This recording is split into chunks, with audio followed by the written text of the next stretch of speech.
देखिए, यहाँ पे आपको ये इंडियन पॉलिटिकल थिंकर आईपीटी का आपको ये पार्ट होगा। पार्ट थर्ड के अंतर्गत यहाँ पर हम कोटिल अर्थशास्त्र के उन्नायक, कोटिल द एक्सपोनेंट ऑफ अर्थशास्त्र के बारे में पढ़ेंगे। देखिए, कोटिल व्यक्तित्व और कृतित्व देखिए, Kautilya the man and his works देखिए।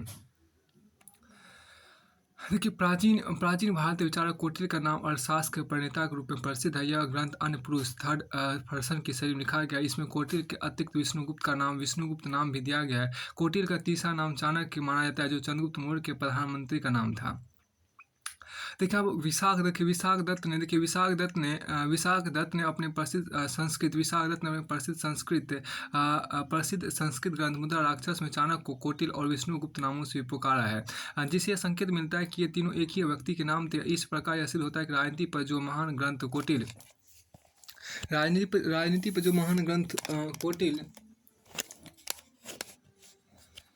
देखिए राजनीति पर जो महान ग्रंथ कोटिल के अर्थशास्त्र के नाम से प्रसिद्ध है, उसके रचयिता सम्राट चंद्रगुप्त मौर्य के प्रधानमंत्री एवं विख्यात राजनीतिक आचार्य चाणक्य ही थे। डॉक्टर पांडुरंग देखिए, डॉक्टर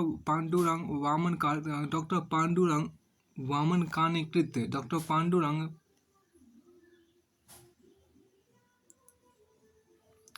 देखिए, यहाँ पर डॉक्टर पांडुरंग वामन कानिकृत धर्मशास्त्र का इतिहास देखिए, धर्मशास्त्र का इतिहास 1930-1962 के अंतर्गत अनेक प्रमाण देकर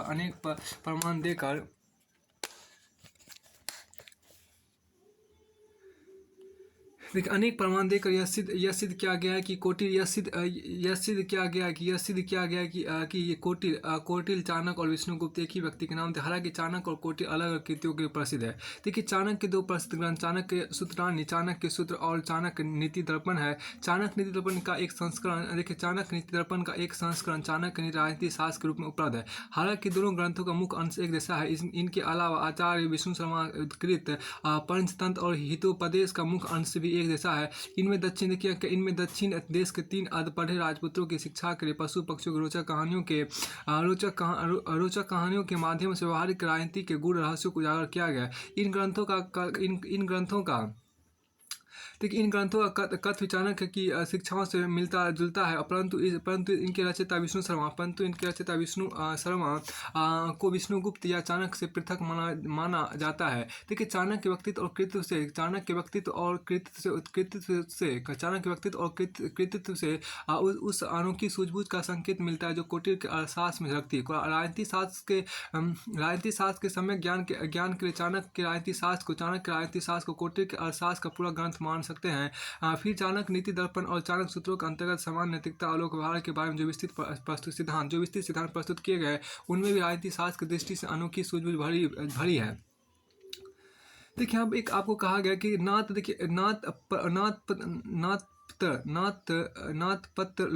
लोहेन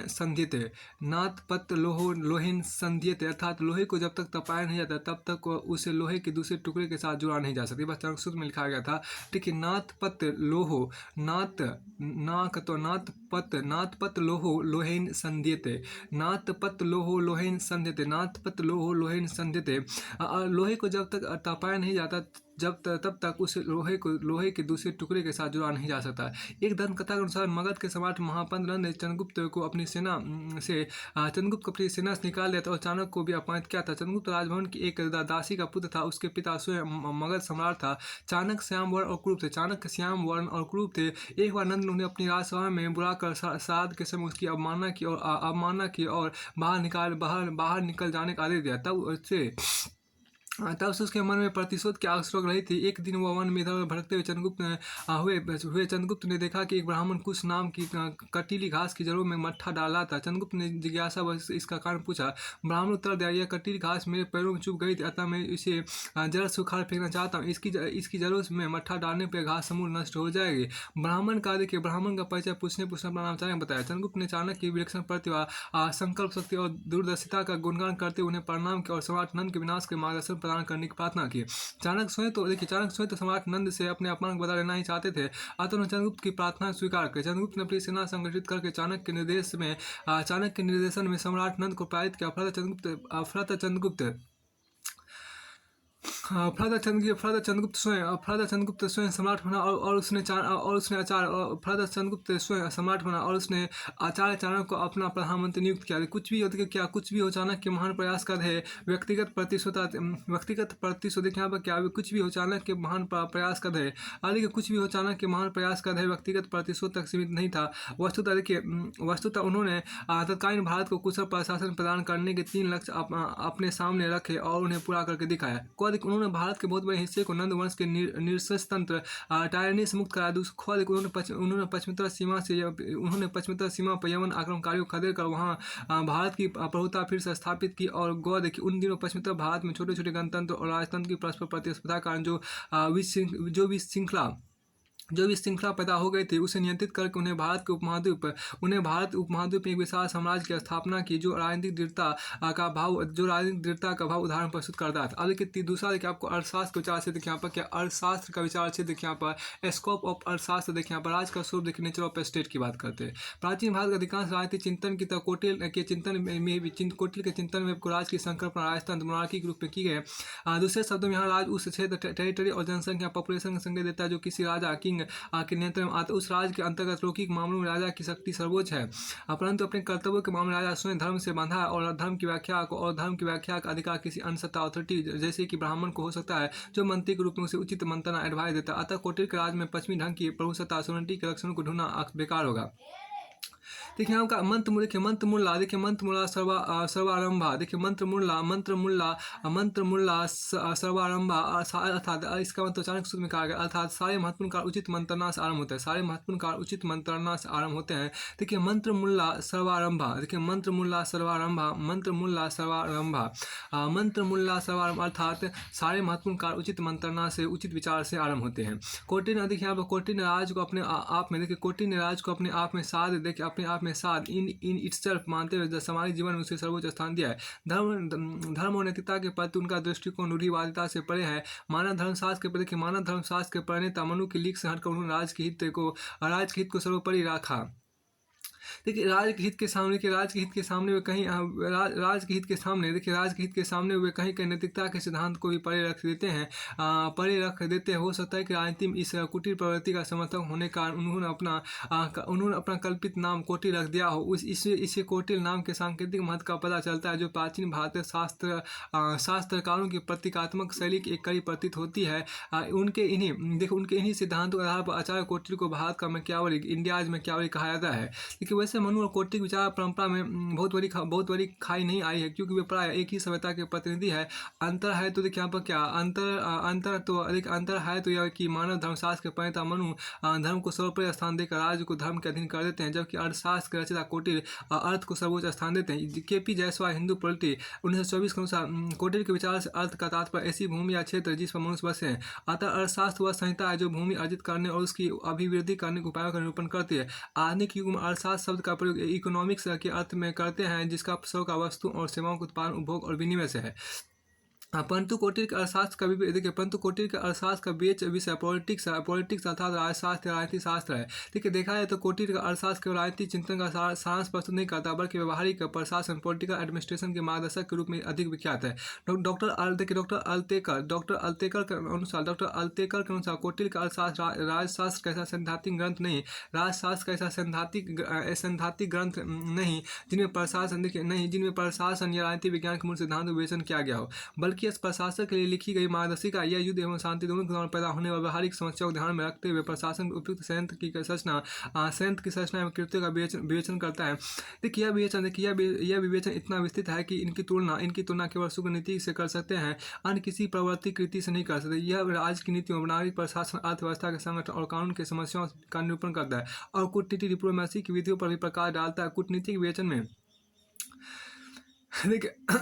कूटनीतिक विवेचन कोटिल इतने प्रसिद्ध हुए कि बाद की पीढ़ियों में सफल कूटनीतिज्ञों को कोटिल का अवतार कहा जाने लगा। देखिए यहाँ पर क्या है कि कोटिल का कूटनीति जिसको हम डिप्लोमेसी कहते हैं कूटनीति या डिप्लोमेसी कहते हैं कूटनीति का अर्थ है कूटनीति डिप्लोमेसी का कूटनीति का अर्थ है उन विधियों का समूह जिनके आधार पर कोई राज्य अपने हितों इंटरेस्ट को सर्वोपरि रखते हुए अन्य राज्यों के साथ अपने संबंधों का निर्वाह करता है। साधारणतः वो अपने समान बड़साई राज्यों को परस्पर लाभ का विश्वास दिलाकर शांति पीस कायम रखने की मना लेता है पीस कायम रखने के लिए मना लेता है। अपने शक्तिशाली राज्य को उपयुक्त उपहार देकर या अन्य को लाभ पहुंचाकर उसकी सद्भावना अर्जित करने का प्रयत्न करता है। अपने से निर्भर राज्य का दमन करके वह उससे लाभ उठाने का प्रयत्न करता है और अनेक बड़साई राज्यों को अपना बचाव करने के लिए वह उनमें फूट के बीज बोने की और अनेक बड़साई राज्यों से अपना बचाव करने के लिए वह उनमें फूट के बीज बोने की युक्ति निकाल सकता है। इसी कूटनीति डिप्लोमेसी कहते हैं। अर्थशास्त्र को 15 अधिकरणों 150 अध्याय में व्यक्त किया गया जिसमें आपको 180 विषयों पर लगभग 6000 श्लोक है। इस प्रकार यह कोई विशाल ग्रंथ नहीं है बल्कि इसमें राजनीति और कूटनीति कानून और प्रशासन इत्यादि के बुनियादी सिद्धांतों के संक्षेप में व्यक्ति इत्यादि के इस प्रकार बल्कि इसमें राजनीति और कूटनीति कानून और प्रशासन इत्यादि बुनियादी सिद्धांतों को संक्षेप में व्यक्त करके कोटिन ने गागर में सागर भर दिया है। अब यहाँ पर कूटनीतिक उद्देश्य रणनीतिक उद्देश्य देखिए, यहाँ पर रणनीतिक जो उद्देश्य है उसको यहाँ पर देखिए। रणनीति का आपको जो उद्देश्य है देखिए, रणनीतिक उद्देश्य जिसको हम बोलते हैं ऑब्जेक्टिव्स ऑफ दंड नीति। देखिए यहाँ पर क्या दंड देखिए, दंडस्य ही भयात सर्व जगत भोगाय कल्पते। दंडस्य ही भयात सर्व जगत भोगाय कल्पते। दंडस्य ही भयात सर्व जगत भोगाय कल्पते। इसका मतलब दंड के भय से सब लोग नियंत्रण में रहते हैं, इससे सारा संसार सुख भोग पाता है। ये बात चाणक्य ने राजनीति शास्त्र में कही थी। देखिए हम प्राचीन भारत के परंपरागत राजनीति शास्त्र को दंड नीति की संज्ञा दी जाती है। दंड का समुचित प्रयोग नीति का मूल मंत्र है। दंड या देखिए दंड या दंडा उस व्यक्ति फोर्स का प्रतीक था जिसके बल पर राज्य की स्थापना की जाती थी और उस पर अपना नियंत्रण कायम रखा जाता था। अतः कौटिल्य ने भी प्रस्तुत संदर्भ में दंड नीति शब्द का प्रयोग किया है और उसके उद्देश्यों प्रकार के संक्षेप में कौटिल्य दंड नीति के 4 उद्देश्यों का विवरण दिया। पढ़ा देखिए क्या अलबत की देखिए अलबत की प्राप्ति, एक्विजिशन ऑफ द अनअचीव। देखिए अलबत की प्राप्ति मतलब प्राप्त नहीं हुआ उसकी प्राप्ति।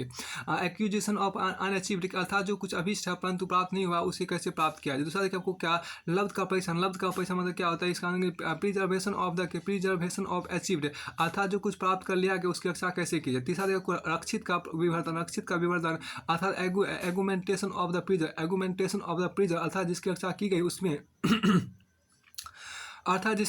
उसमें बढ़ोतरी कैसे की जाए। और देखिए चौथा देखिए आपको विवर्धित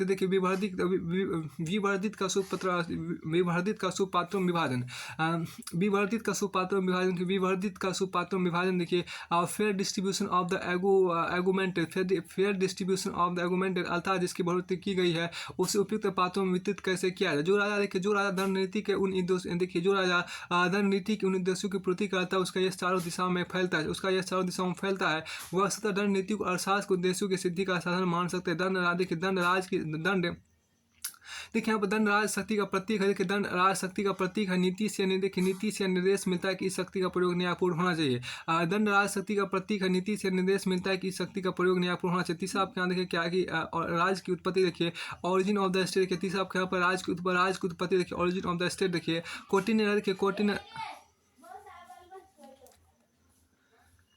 देखिए यहाँ पर कोटि ने राजा या राज की उत्पत्ति की जो व्याख्या दी है वह 17वीं शताब्दी के यूरोप में प्रचलित सामाजिक अनुबंध सोशल कॉन्ट्रैक्ट के सिद्धांत से मिलती जुलती है। सामाजिक अनुबंध के सिद्धांत देखिए यहाँ पर सामाजिक अनुबंध के सिद्धांत के अंतर्गत राज के निर्माण से पहले प्राकृतिक दशा स्टेट ऑफ नेचर की कल्पना की गई। कोटि ने इसके समांतर अराजकता अनार्की की स्थिति की कल्पना की है। देखिए प्रभु सत्ताधारी मतलब सॉवरेन की स्थापना से व्यक्तियों को जिस राजनीतिक दायित्व पॉलिटिकल ऑब्लिगेशन की भावना होती है कोटि ने उसे कर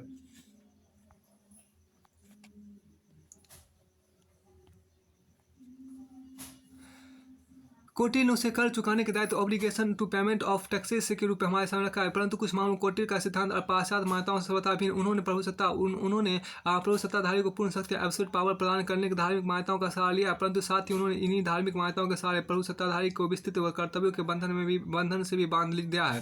देखिए यहाँ यदि प्रभु सत्ताधारी अपने कर्तव्य पालन न कर पाए तो क्या प्रजा उसके विरुद्ध विद्रोह कर सकती है। कोटिल ने ऐसा तो नहीं कहा है, परंतु उनके कराधान सिद्धांत थ्योरी ऑफ टैक्सेशन से संबंधित निष्कर्ष निकाल सकते हैं कि यदि राजा प्रजा के कुशल से मतलब वेलबींग की व्यवस्था ना कर पाए तो प्रजा उसे कर देना बंद कर सकती है। शुक्राचार्य ने लिखा है कि प्रजा अधर्मी राजा के देश को छोड़कर किसी धर्मपरायण राजा के देश में जा सकती है। महाभारत और बौद्ध गणिक निकाय के अंतर्गत प्रजा को अधिकार दिया गया है कि वो अपने कर्तव्य का पालन न करने वाले राजा को देखिए वो अपने कर्तव्य का पालन न करने वाले राजा को भी सिंहासन से उतार सकती है। देखिए कोटिल के अनुसार राज सत्ता के देखिए कोटिल के अनुसार राज सत्ता के उदय से पूर्व कोटिल के अनुसार राज सत्ता के उदय से पूर्व सर्वत्र अराजकता का बोलबाला था कि यह माता स्नेह की स्थिति थी। यह माता स्नेह की स्थिति थी, अर्थात जिस तरह किसी जलाशय समुद्र में हर बड़ी मछली अपनी से छोटी मछली को खाए आने की दौड़ती है, उसी तरह हर बलवान मनुष्य अपने से निर्बल मनुष्य को अपना ग्रास बनाने को आतुर थी। ऐसी स्थिति में शांति व्यवस्था देखिए यहाँ पर ऐसी स्थिति में शांति व्यवस्था एवं सुरक्षा की आशा करना व्यर्थ होगा। इस माता स्नेह के आतंक से पीड़ित देखिए यहाँ पर इस माता स्नेह के आतंक से पीड़ित प्रजा ने सूर्य के पुत्र वेब स्वस्थ मनु को अपना राजा मनोनीत किया। प्रजा ने निश्चय एवं प्रतिज्ञा की कि वह अपने अन्न का छठा भाग व्यापार सामग्री एवं स्वर्ण का 10वां भाग राजा को देगी, क्योंकि केवल राजा ही प्रजा को सुरक्षा एवं समृद्धि प्रदान कर सकता है। अतः राजा की स्थिति इंद्र एवं यम जैसे देवताओं के तुल्य है। देखिए राजा का तिरस्कार करना पाप है, जिसके फलस्वरूप देवी दंड मिलता है। अतः प्रजा को चाहिए कि वह राजा का निरादर कभी ना करे। दूसरी ओर राजा का भी कर्तव्य है कि वह प्रजा की रक्षा में कोई त्रुटि न रहने दे, क्योंकि इसी दायित्व को स्वीकार करने पर ही उसे प्रजा उसका भाग अर्थात कर देती है। आप सोचते हैं कि राज के कृत्य देखिए फंक्शन ऑफ द स्टेट देखिए कोटि के अनुसार राजा का कर्तव्य है कि वह लोगों की स्त्री एवं संपत्ति को हानि ना पहुंचने दे। उसे मिथ्याभिमान जैसी बुराइयों से दूर करना चाहिए। सांसारिक आनंद उठाते समय भी देखिए सांसारिक आनंद उठाते समय भी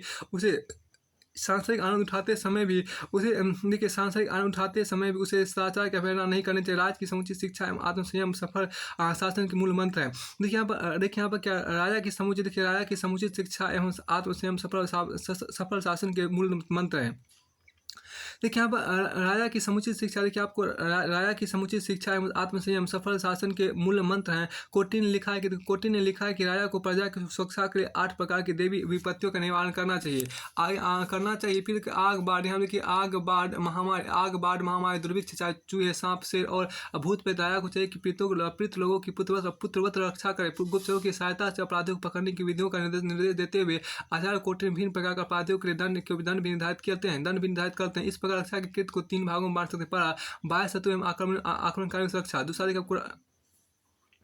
दूसरा बोले कि राज की आंतरिक व्यवस्था में न्याय की रक्षा और तीसरा देखिए देवी विपत्तियों जैसे कि बाढ़ भूकंप दुर्भिक्ष आग महामारी घातक जंतु इत्यादि से लोगों की रक्षा। कोटि ने राजा का कार्य इसे इतना विस्तृत रखा है कि उसने राज्य की संपूर्ण संस्थाओं को मनुष्य के आध्यात्मिक सांस्कृतिक और आर्थिक कल्याण का साधन बना दिया। कोटि ने राजा को न केवल धर्म के संरक्षण के उत्तरदायी ठहराया बल्कि उसे पति पत्नी पिता पुत्र भाई बहन गुरु शिष्य इत्यादि के संबंधों की पवित्रता की रक्षा का दायित्व भी सौंप दिया। देखिए दरिद्रों गर्भवती स्त्रियों नवजात शिशुओं अनाथों और वृद्धों इत्यादि को सहायता पहुंचाने का भार राज पर डालकर उन्होंने सामाजिक सुरक्षा सोशल सिक्योरिटी की विस्तृत व्यवस्था भी कर दी है। लेकिन उन्होंने विवाह के बाद संबंध विच्छेद परित्याग पुनर्विवाह स्त्रियों के सतीत्व एवं सम्मान की रक्षा अवयस्क बालिकाओं के संरक्षण प्रेमी प्रेमिका के संबंधित अवश्यों की व्यवस्था इत्यादि संबंधित नियमों का विस्तृत विवेचन किया है। प्रजा के मनोरंजन के साधनों जैसे कि नाटकों और ध्रुत कीड़ा इत्यादि के नियमन एवं नियंत्रण का भार भी वे राज पे डालते हैं। उन्होंने लिखा है कि राज को नगर तगड़ा में शिविर तथा दुर्ग में उपयुक्त दूरी पर मध्य की दुकानें स्वयं स्थापित करनी चाहिए या फिर व्यापारियों को निजी दुकानें खोलने की अनुमति देनी चाहिए। सार्वजनिक भवनों आसन और शयन का समुचित प्रबंध होना चाहिए। तरह तरह की सुगंधित फूलमालों जल तथा अन्य सुख सामग्री के साधनों उनकी शोभा एवं उपयोगिता बढ़ानी चाहिए। कोटि ने पशुओं के वध तथा मांस के विक्रय के नियम भी लिखे और उनकी बारीकियों पर प्रकाश डाला है। देखिए यहाँ पर कोटिल, देखिए यहाँ पर क्या कि कोटिल, देखिए कोटिल सभी व्यवसाय, देखिए कोटिल सभी व्यवसाय में व्यापारियों पर, देखिए कोटिल सभी व्यवसाय में व्यापारों पर आज के नियंत्रण के समर्थक है। वे यहाँ तक कहते हैं कि वैद्यों को, देखिए वैद्यों को गंभीर रोगियों के सभी मामलों की सूचना शासन को देनी चाहिए। यदि ऐसी सूचना दिए बिना रोगी की मृत्यु हो जाती तो वैद्य दंड का भागी होगा। इसी प्रकार स्वर्णकार, जुलाहों, धोबियों इत्यादि के भी अर्थशास्त्र के व्यवसायिक नियमों का विस्तृत विवरण दिया गया है। कर, लाभ और ब्याज की दर भी कोटिल निर्धारित की है। उसके अनुसार उसके अनुसार राजमार्ग को राष्ट्रपथ तथा मार्ग के दूरी सूचक स्तंभों का व्यवस्थापन एवं नियंत्रण भी राज्य के हाथों में रहना चाहिए। कुछ विद्वानों की राय कि कोटिल की राज व्यवस्था आज के क्रांतिकारी राज वेलफेयर स्टेट की संकल्पना के अनुरूप है। इसमें नागरिकों के बाल्यकाल से वृद्धावस्था तक संपूर्ण जीवन की देखरेख की व्यवस्था की गई है। फिर आपको आगे हम देखिए क्या है कि राज की शक्तियाँ, देखिए आपको पावर्स ऑफ द किंग, देखिए कोटिल के अर्थशास्त्र के अंतर्गत राज को इतने विस्तृत कार्य सौंपे गए और राजा को इतनी विस्तृत शक्तियाँ दी गई जैसे वह सर्वाधिकारवाद टोटेलिटेरियनिज्म का समर्थक हो। अब प्रश्न उठता है कि क्या इतनी विस्तृत शक्तियाँ मिल जाने पर राजा स्वच्छाचारी ऑटोक्रेट नहीं हो जाएगा? इसमें संदेह नहीं कि कोटिल ने किसी ऐसे संवैधानिक संयंत्र कॉन्स्टिट्यूशनल मशीनरी की रचना नहीं की है जो नहीं की है वे नहीं की है जो राजा की प्रभुसत्ता सोवरेनिटी को मर्यादित कर सके। जहाँ आचार्य मनु एक और राजा को पूर्ण सत्तावादी एब्सोल्यूटिस्ट रूप देकर दूसरी ओर धर्म के अधीन कर देते हैं, वहीं वहाँ कोटिल धर्म को यथेष्ट महत्व तो देते हैं, परंतु उसे इतना शक्तिशाली नहीं बनाते कि राजा की अपनी शक्ति बहुत कम रह जाए। अर्थशास्त्र के अंतर्गत धर्म पर अर्थ की प्रधानता को स्वीकार करके धर्मनिरपेक्षता का रास्ता अपनाया गया है। अब के सर्वाधिकारवाद, इसको टोटेलिटेरियनिज्म बोलते हैं। देखिए सर्वाधिकारवाद, यहाँ पे क्या अक्सर के सर्वाधिकारवाद एक आधुनिक विचार है जिसमें देखिए सर्वाधिकारवाद एक आधुनिक विचार है। देखिए अब सर्वाधिकारवाद एक टोटलिटेरियनिज्म बोलते हैं। सर्वाधिकारवाद एक आधुनिक विचार है जिसमें लोगों के संपूर्ण जीवन पर राज के पूर्ण या लगभग पूर्ण नियंत्रण की मांग की जाती है। इसमें सत्ताधारी गुट जो लक्ष्य निर्धारित करता है उन्हीं की सिद्धि के लिए समाज के समस्त संसाधन, अधिकार क्षेत्र और जनशक्ति का विस्तृत उपयोग किया जाता है। किसी को उनका विरोध करने या उनसे बाहर कोई दूसरा लक्ष्य प्रस्तावित करने का अधिकार या अवसर नहीं दिया जाता। तो कुछ भी हो, कोटिल को सर्वाधिकारवाद का समर्थक माना युक्ति संगत नहीं होगा। कोटिल यह तो मानते हैं कि राज का आदेश कानून के अन्य स्रोतों से बढ़कर है, परंतु इतनी विस्तृत शक्तियों के बावजूद राजा पर कई तरह के व्यवहारिक नियंत्रण भी लागू होते थे। पारी के आपको धार्मिक नियंत्रण, देखिए आपको धार्मिक नियंत्रण देखिए एक्लेस्टियर, देखिए यहाँ पर क्या यहाँ पे इक्लेस्टियर कंट्रोल, देखिए यहाँ पर धार्मिक नियंत्रण बोलते हैं इक्लेसिस्टियर। देखिए यहाँ पर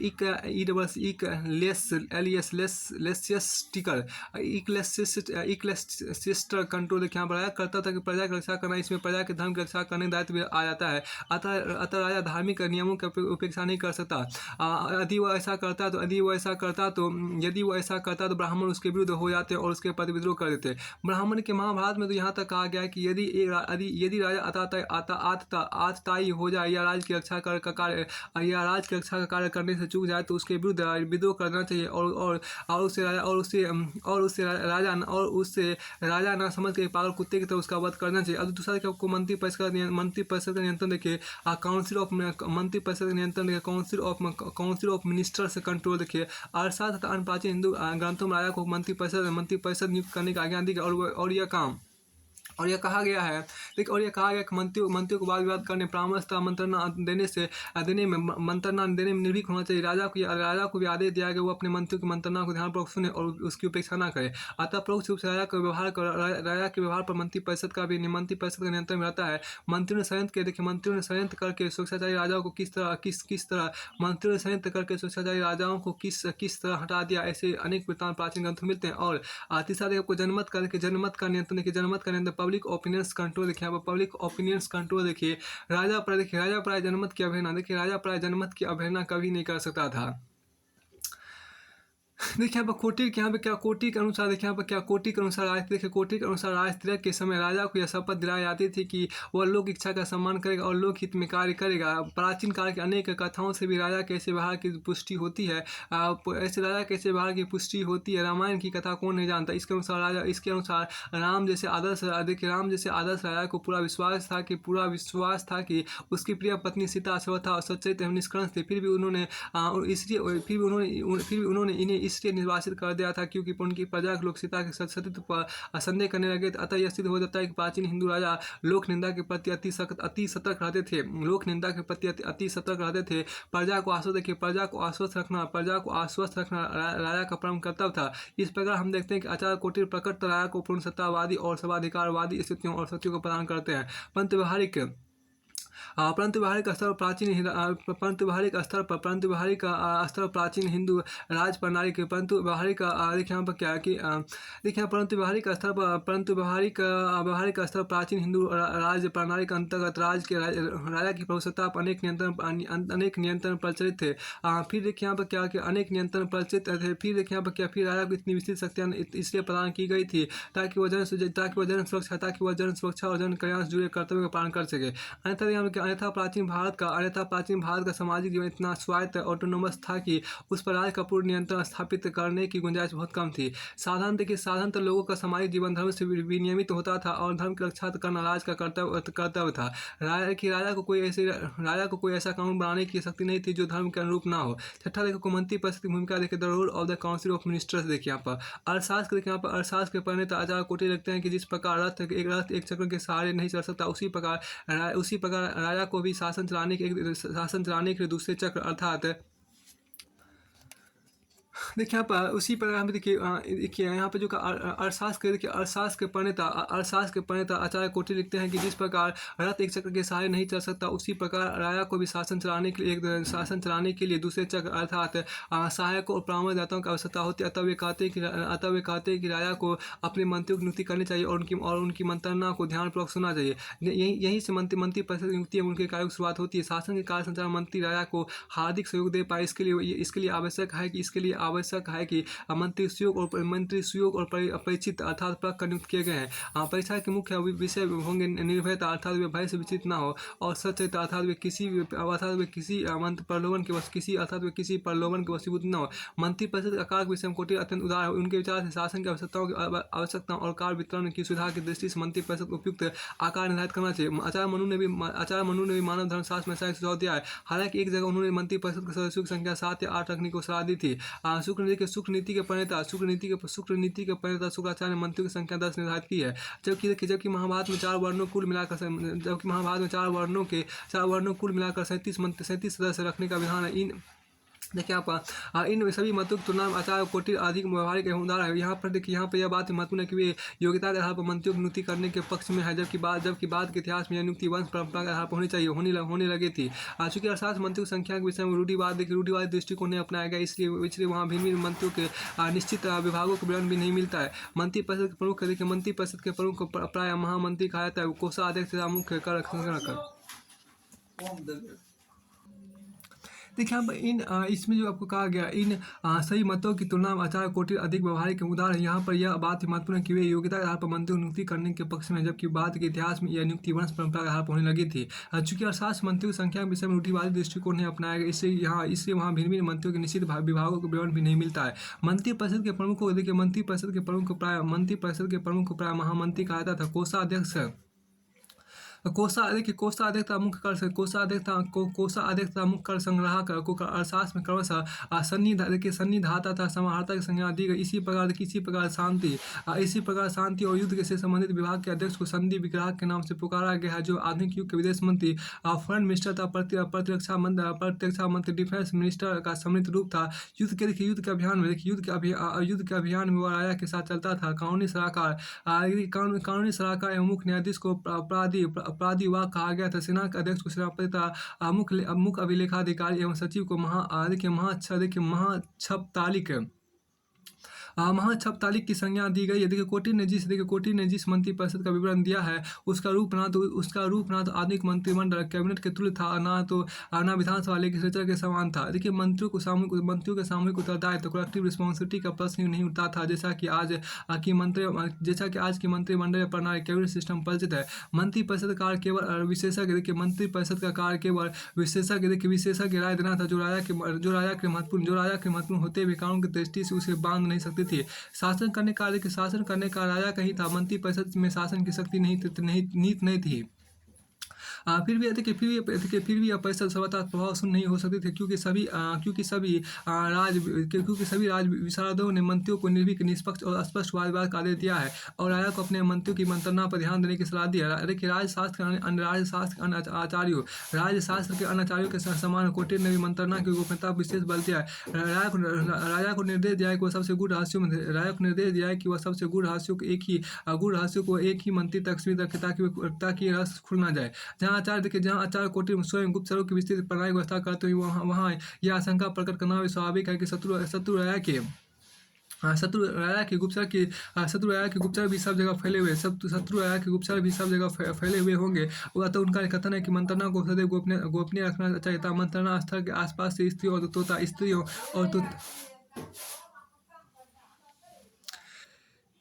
देखिए यहाँ पे स्त्रियों मैंने से स्त्रियों देखिए यहाँ पे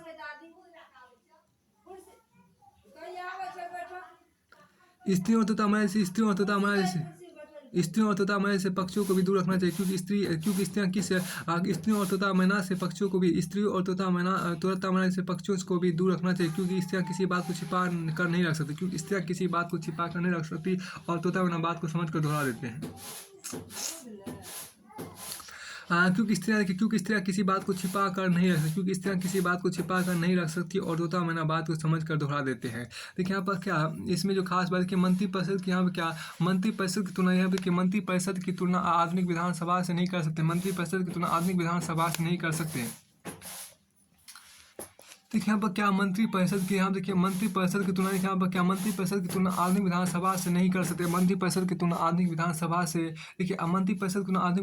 से नहीं कर सकते, क्योंकि उन दिनों समाज धर्म के अलावा ऐसे लोकाचार और परंपराएं पहले से ही परिचित थे, जिनके आधार पर राजा निर्णय लेता था। अतः राजा के निर्णय परिचित कानून के आधार पर विशेष मामलों में दिए गए निर्देश नहीं होते थे। अतः नए कानून बनाने की कोई आवश्यकता नहीं थी।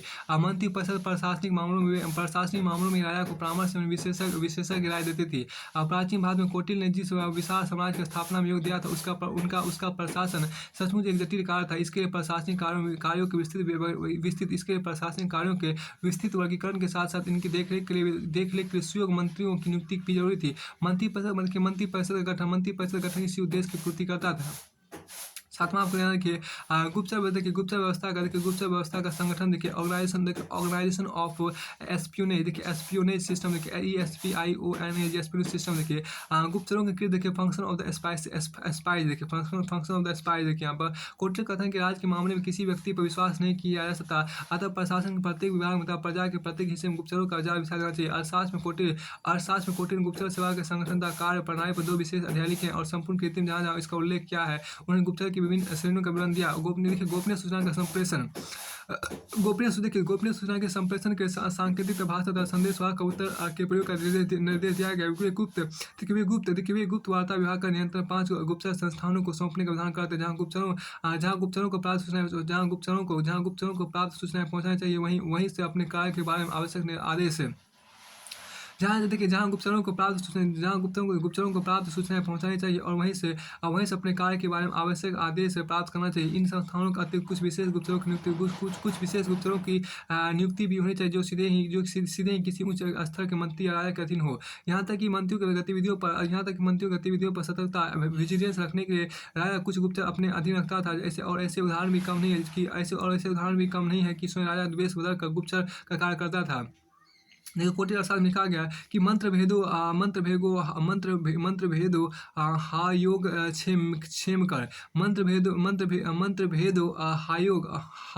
क्षेम कर मंत्र भेदो हायोग क्षेम कर अर्थात गुप्त मंत्रणा का भेद खुल जाने पर राजा का कुशल क्षेम नष्ट हो जाता है। गुप्तचरों की नियुक्ति किसी भी वर्ण या व्यवसाय के लोगों में की जा सकती है। देखिए हम गुप्तचरों की नियुक्ति किसी भी वर्ण या व्यवसाय के लोगों में से की जा सकती थी। तथा स्त्रियों और पुरुषों दोनों को गुप्तचर का कार्य सौंपा जा सकता था। एक विशेष प्रकार गुप्तचर सत्री कहते थे, जिन्हें बाल काल से प्रशिक्षण दिया जाता था कि वे कि वे देखिए कि वे साधु या ज्योतिषी के भेष में प्रजा के निकट पहुँच कर गुप्त सूचनाएं प्रकट प्राप्त कर सके, क्योंकि साधारणतः लोग साधु और ज्योतिषियों के प्रति न केवल अत्यंत श्रद्धावान होते हैं, बल्कि उन्हें अपने मन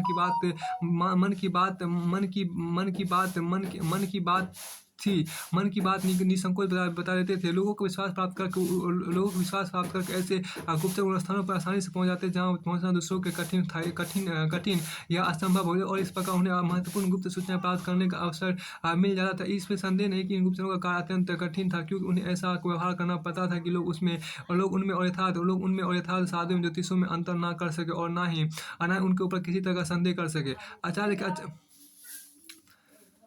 आचार्य कोटि ने राज्य के भीतर और बाहर महत्वपूर्ण स्थानों पर गुप्तचरों का जाल बिछाने का आदेश दिया है। देखिए आचार्य कोटि ने राज्य के भीतर और बाहर महत्वपूर्ण स्थानों पर गुप्तचरों का जाल बिछाने का आदेश दिया। कहीं सन्यासियों के रूप में, तो कहीं गृहस्थ के रूप में, कहीं विद्यार्थी के रूप में, तो कहीं विद्वान के वेश में, कहीं कृषक बनकर, तो कहीं व्यापारी बनकर अपना कार्य करने के गुप्तचरों का विस्तृत संगठन अपेक्षित था। एक प्रकार के गुप्तचर विशेष साहसिक सैनिक होते थे, जो राजा के हित में गुप्त रूप से हिंसात्मक कार्य संपन्न करते थे। गुप्त रूप से राजा के शत्रु की हत्या कर देना उनके लिए बाएं हाथ का खेल था। अपराधियों का देखिए यहाँ पर क्या, अपराधियों को पता लगाने तथा शक्ति विरुद्ध किसी भी षड्यंत्र का पता लगाकर उनके दमन का उपाय करना गुप्तचरों का प्रमुख कार्य था। चाहे ऐसे षड्यंत्र राज्य के भीतर, चाहे ऐसे षड्यंत्र आपको राज्य के भीतर हो या बाहर हो, निकटवर्ती राज्यों की शक्ति और क्षमता का आकलन करके अपने राजा को वहाँ पर आक्रमण करने या ना करने के परामर्श देना विशेष प्रकार गुप्तचरों का कार्य था। शत्रु राजा के आक्रमण योजनाओं का पता लगाने और वहां क्रांति या षड्यंत्र को प्रोत्साहन देकर शत्रु राजा का वध करा देने तक के लिए आचार्य कोटि गुप्तचरों की नियुक्ति का आदेश देते हैं। मंत्री और सेनापति और न्यायाधीशों के राजभक्ति की परीक्षा करके राजा को इसकी सूचना देने के लिए भी गुप्तचर नियुक्त किए जाते थे। कोटि के अनुसार अपराधों के दमन के देश से गुप्तचरों को प्राय छद्म वेश में मदिरा गिर वेश्या और धूत के रास्तों में जाते रहना चाहिए, और वहाँ हर बात और हर कृत्य के प्रति सतर्क रहकर राज्य के लिए महत्वपूर्ण सूचना प्राप्त करनी चाहिए। गुप्त सूचना संकलित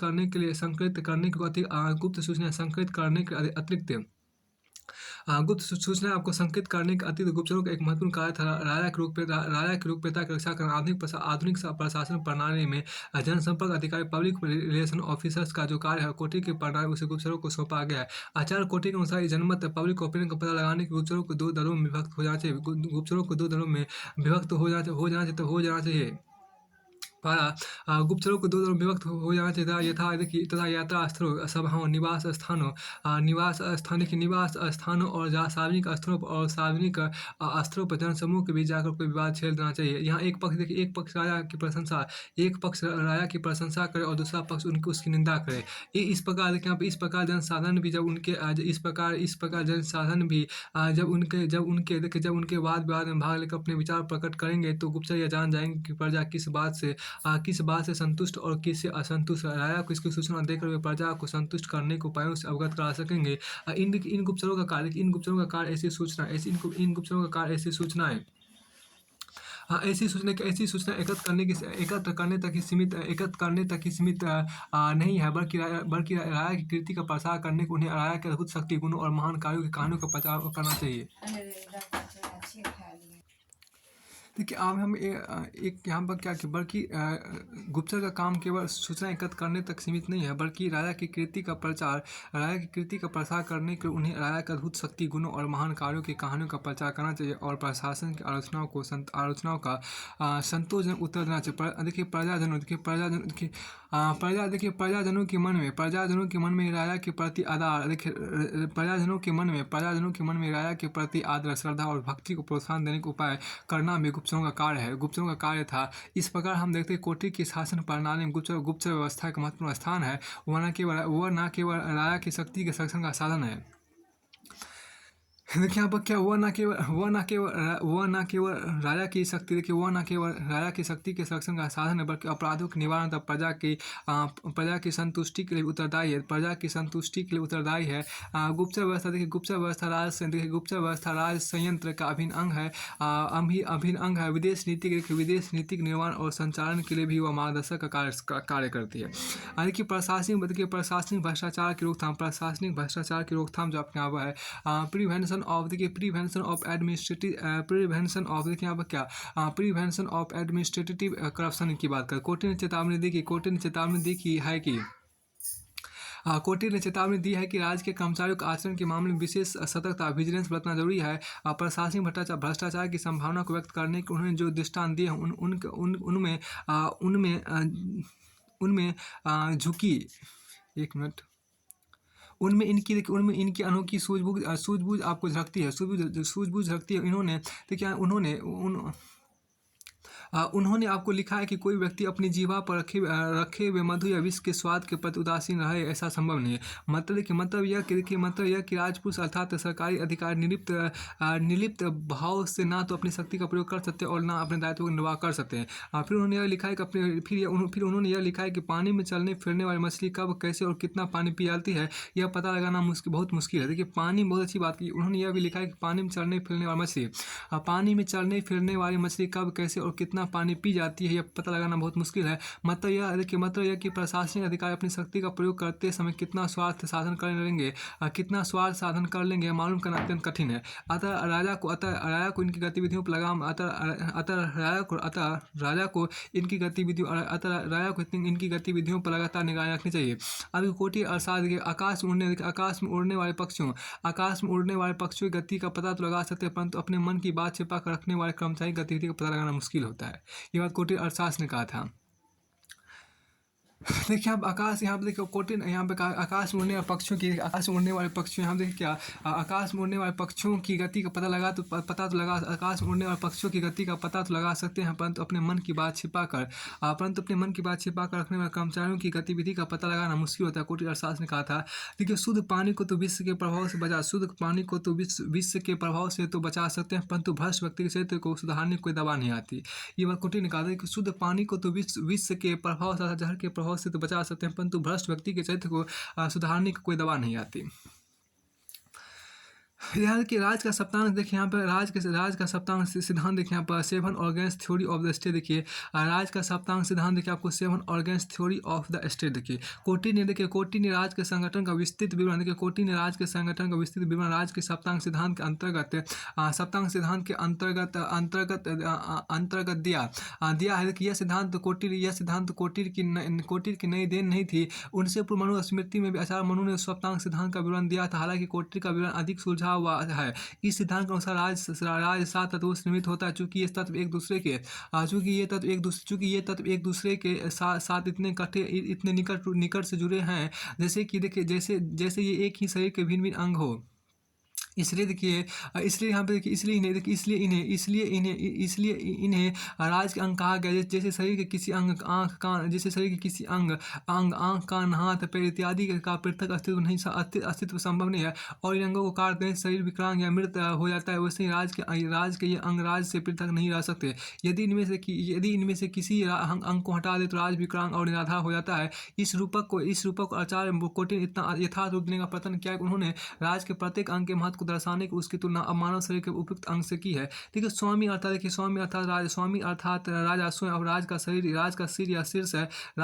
या शीर्ष है। देखिए अमात अर्थात मंत्री राज की आंखें हैं। सुहद अर्थात राजा के मित्र राज के कान है। कोष राजा का मुख है। सेना राज का मस्तिष्क है। दुर्ग राज की बाहें तथा पुरिया जनपद अर्थात भूमि एवं राज की जंघाएं। इस प्रकार सप्तांग सिद्धांत न केवल राज के सावयव स्वरूप ऑर्गेनिक फॉर्म का निरूपण करता है, बल्कि यह संकेत भी देता है कि राज के किस अंग का क्या कार्य। देखिए इसके अतिरिक्त इस सिद्धांत से अभी पता चलता है कि राज की विशेषताएं क्या है। दूसरे शब्दों में को राज का अस्तित्व तभी संभव है। दूसरे शब्दों में राज का अस्तित्व तभी संभव है जब उसमें राजा देखिए यहाँ पर क्या कि जब उसमें राजा मंत्री देखिए जब उसमें राजा मंत्री मित्र कोष सेना दुर्ग और पुर का समावेश हो। आधुनिक युग में देखिए यहाँ पर आधुनिक युग में राज के अस्तित्व के लिए इन सभी तत्वों को आवश्यक नहीं समझा जाता। देखिए आधुनिक युग में राज के अस्तित्व के लिए इन सभी तत्वों को आवश्यक नहीं समझा जाता। इनमें से प्रत्येक और अंतिम तत्व अर्थात राजा आधुनिक युग के संदर्भ में प्रभुसत्ताधारी और पुर अर्थात भूमि और प्रजा ही पर्याप्त समझे जाते हैं। और देखिए समझे जाते हैं अंत तत्व गौण है क्योंकि मंत्री राज को चलाने के आवश्यक तो है, परंतु यह राज के अस्तित्व की बुनियादी शर्त नहीं है। मित्र विदेशी मामलों के सम्यक संचालन से बनते हैं। कोष वित्त विभाग का सूचक है। सेना और दुर्ग प्रतिरक्षा विभाग के अंतर्गत आते हैं। ये सभी तत्व राज के प्रशासन के आवश्यक है, परंतु इन्हें देखिए यहाँ परंतु इन्हें क्या परंतु इन्हें उस अर्थ में राज के अंग नहीं माना जा सकता जैसा कि पश्चिमी परंपरा के अंतर्गत राज के जैव आंगिक सिद्धांत organic theory of the state से संकेत मिलता है। आधुनिक युग में देखिए यहाँ पर क्या आधुनिक युग में विधानसभा लेजिस्लेटिव असेंबली न्यायालय कोर्ट ऑफ जस्टिस भी राज के लिए अत्यंत महत्वपूर्ण है। देखिए परंतु कोटिर के युग में इनकी आवश्यकता नहीं थी। क्योंकि कानून का निर्माण की आवश्यकता तब थी ही नहीं। धर्म एवं लोकाचार समान कानून थे। धर्म एवं लोकाचार समान कानून थे। देखिए न्याय देखिए यहाँ पर राजा स्वयं करता था। संक्षेप में राज का सप्तांग सिद्धांत राज के मूल तत्वों एलिमेंट्स ऑफ द स्टेट और राज का आंगिक सिद्धांत का मिला और विवरण प्रस्तुत करता है।